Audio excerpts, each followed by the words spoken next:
WNBA champions versus high school boys.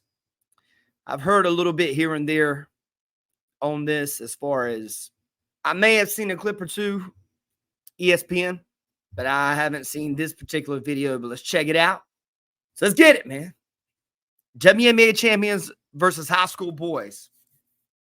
I'm pretty sure I know that's Clay Travis, and I do know he issued the WNBA $1 million to play the best high school boys team as a bet that they couldn't win. Yo, this world's crazy right now, man. Check this video out, guys. Let's do it. Let's get it. I've said this for a long time.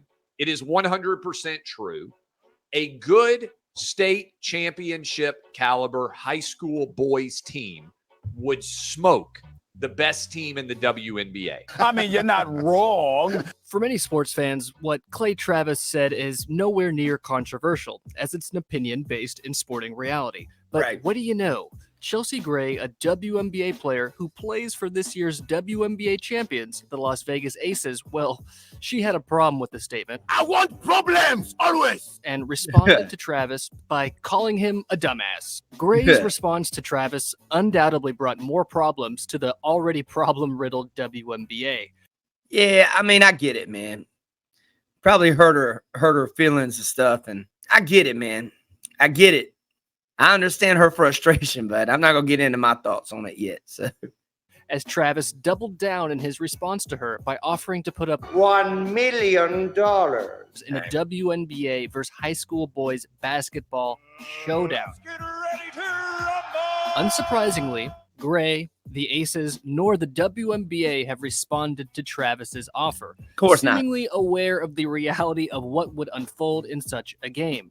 Nonetheless, this has left many sports fans, some that don't even care or watch basketball, very interested and willing to pay to watch this potential face-off. And look, there have been other battle of the sexes in sports before that went, well, as expected, such as a professional men's soccer team from the UK recently destroying a U.S. women's team 12-0. Jarvis, there it is. Game over. 12-0. Wrexham defeats the U.S. women. Or a few years back when the U.S. women's national soccer team played an under-15 boys side behind closed doors and lost. But in a 1973 tennis match, Billie Jean King did defeat former Wimbledon champion and a very overly confident Bobby Riggs. Girls play a nice game of tennis with girls. But when they get out there on a court with a man, even a tired old man of 55, they're going to be in big trouble. He was 55? The tennis match saw 90 million people worldwide tune in and is still considered one of the most watched televised sporting events of all time. I wonder how much money they made. Game between a WNBA team and a high school boys state championship team would be a massive marketing and financial opportunity. Well, man, first off, I want to say there's a big difference in somebody playing tennis. I'm familiar with that male versus female tennis game. I didn't know the guy was 55 years old at the time, man. That's insane, man. Was the female tennis player, was she still playing as far as competitively? I have to look that up, but I didn't know the guy was 55 years old. That's pretty crazy. He clearly a market employee for him.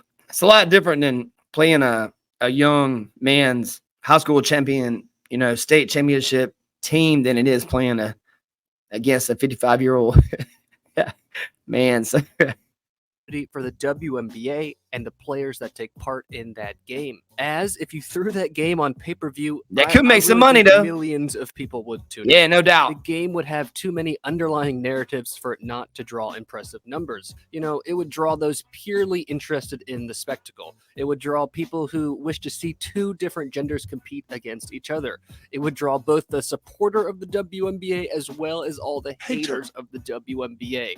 And sure, some might argue that the WNBA would never do this as it's a lose-lose situation.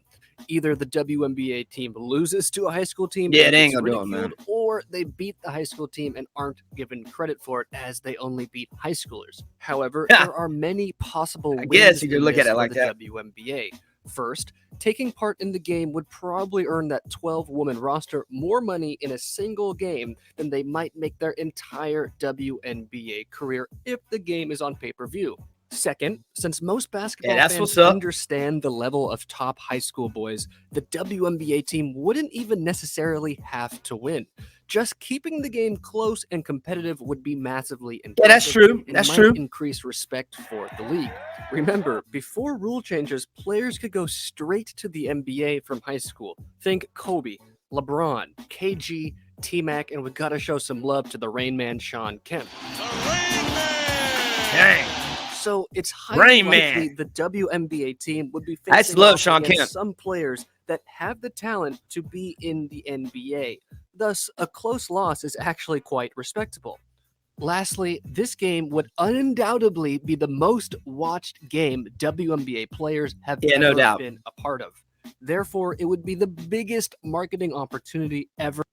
I would definitely tune in to see that, just because there's just so much behind it. Like WNBA, a lot of the WNBA players, they just talk so crazy sometimes. And, it's subsidized by the NBA to try to, keep emphasis on women's sports at a professional level, which is amazing. But they lose money every year, man. If I was them, with everybody currently doing the boxing and the MMA crossover exhibition fights and stuff. And man, if I was in WNBA, man, well, I'm not because I'm a guy, but if I was, man, I'd say do it, man. Get your payout, man. Get your money, man. Get your money, ladies. Presented to the league. So actually, the only way the WNBA and its team loses in this scenario is if the high school team absolutely obliterates them. This fact makes the WNBA's silence to this challenge deafening, as it reveals they, like everyone else, knows what's up. And that's that they would absolutely get destroyed. Again, this is not meant to be disrespectful, it is just a fact. Let's add some context to this debate by taking a look at the Mount Verde High School boys team.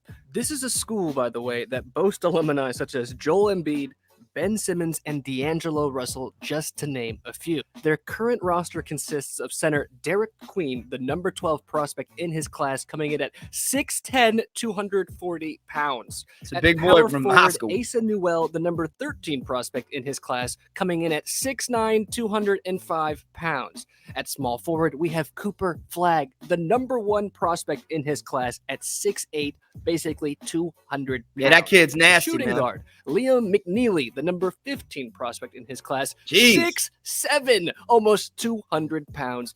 Then at point guard, we have the little Rob Wright, only the number 30 prospect in his class, coming in at 6 foot, basically 170 pounds. Come on! If anyone thinks a WNBA team is winning against that high school boys team, in the words of a wise basketball oracle, they are Delusion. And if someone wants to make the argument that Mount Verde isn't a state champion as they only compete on a national level and therefore wouldn't qualify to be a team in this situation, okay, sure, but that's basically a cop-out and is admitting that some high school teams would indeed beat WNBA teams, which is ultimately the point Travis and others are making. Right. And to stress again, that's fine, as males and females are different with different athletic capabilities. Absolutely. Which is often reflected in other sports where adjustments are made because of this fact. Let's think of volleyball. But I digress. Let's go ahead and look at another potential matchup for a WNBA squad.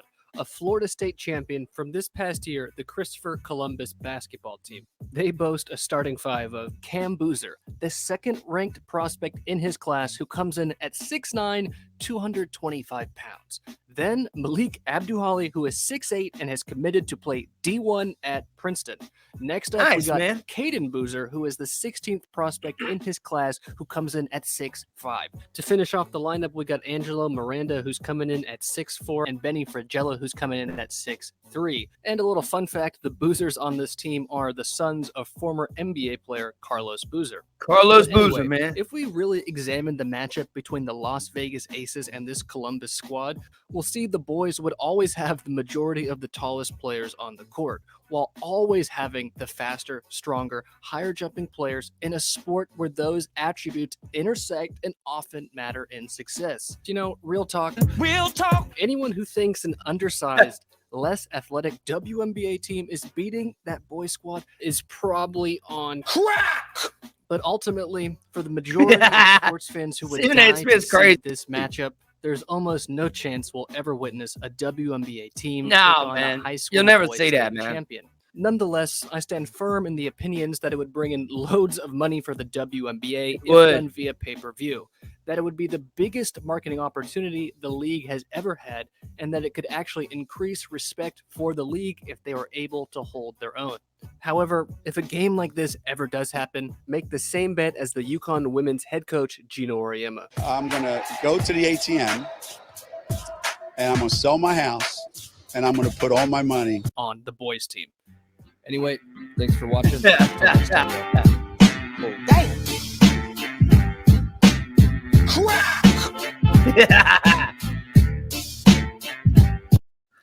that was pretty crazy. It's pretty crazy. So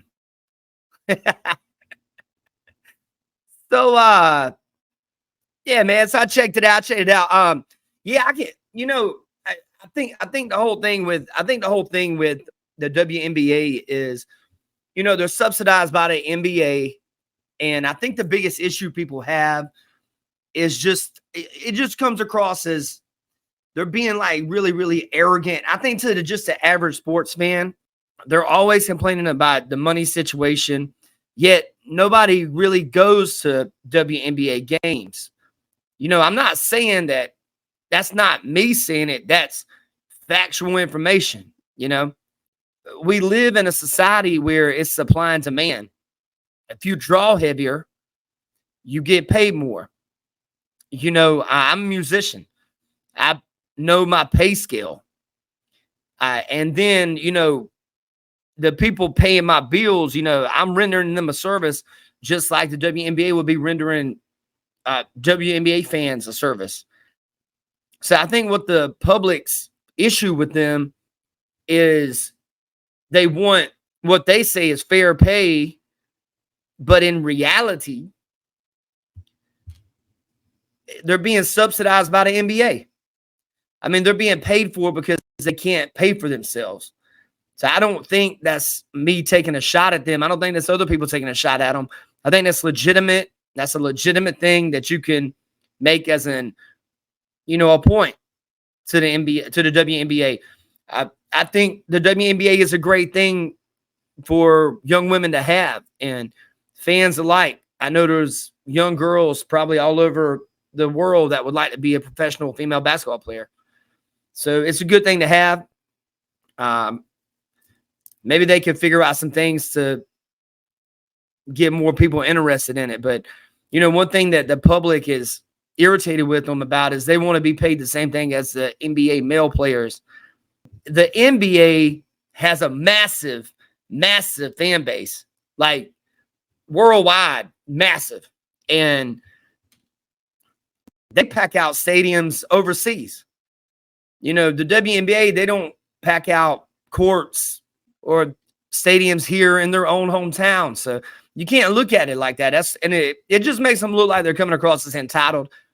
That's where this video is coming from. Thanks for sending it to me. It's a pleasure. You guys take care. Have a great day. You watch it On Air with Nick Driver. You guys head over to all of my socials up here. You guys take care. Have a great day. Be safe.